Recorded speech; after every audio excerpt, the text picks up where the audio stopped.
ছাগলী এটা পুহিব নোৱাৰে, মানুহ গৰু এটা পুহিব নোৱাৰে, মানে চব চুৰ কৰি লৈ যায়। এনে খংতে যদি নাগৰিক হয় ক'ৰ পৰা আহিছে কিন্তু নাজানো।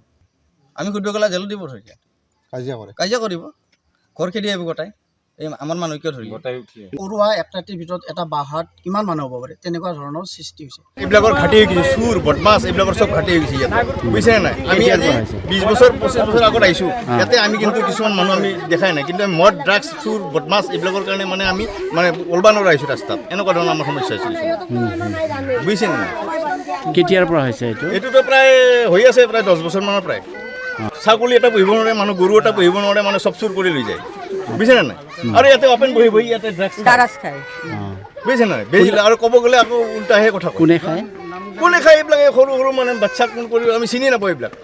তাৰপাছতে আজিৰ পৰা 10 বছৰমান আগত আমাৰ পথটো আছিলে শান্তিনগৰ জেগাখিনি ঠাই।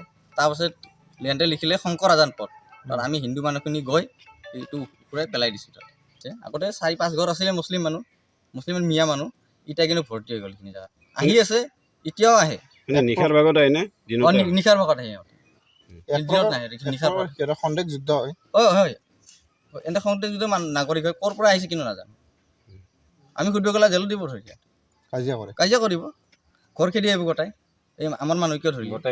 সন্দেহযোগ্য নাগৰিকৰ বাবে আপোনালোকৰ স্থায়ী বাসিন্দা আমি বহুবাৰ আমাৰ এই অঞ্চলৰ অসমীয়া যিখিনি মানুহ আছোঁ, থলুৱা মানুহ, আমি বহুবাৰ ইয়াতে তেওঁলোকক মিটিং আজাৰে কৈ যে তেওঁলোকক কৈছোঁ যে আপোনালোকে যি 4-5 ঘৰ মানুহ আছে কেতিয়াও মানুহ নবৰাব বা অযথা মানুহ আপোনালোকে নানিব কেতিয়াও।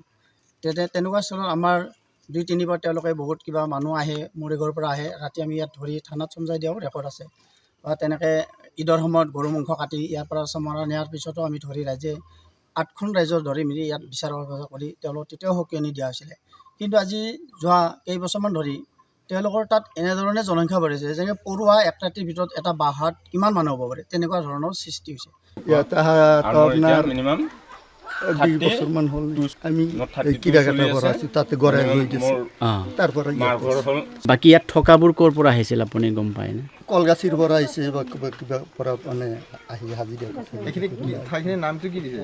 শান্তিনগৰ মানে চাপৰিত আছিল, চাপৰিৰ পৰা কিৰাকাটা চাপৰি, কিৰাকাটা পানীখেতি কিৰাকাটা।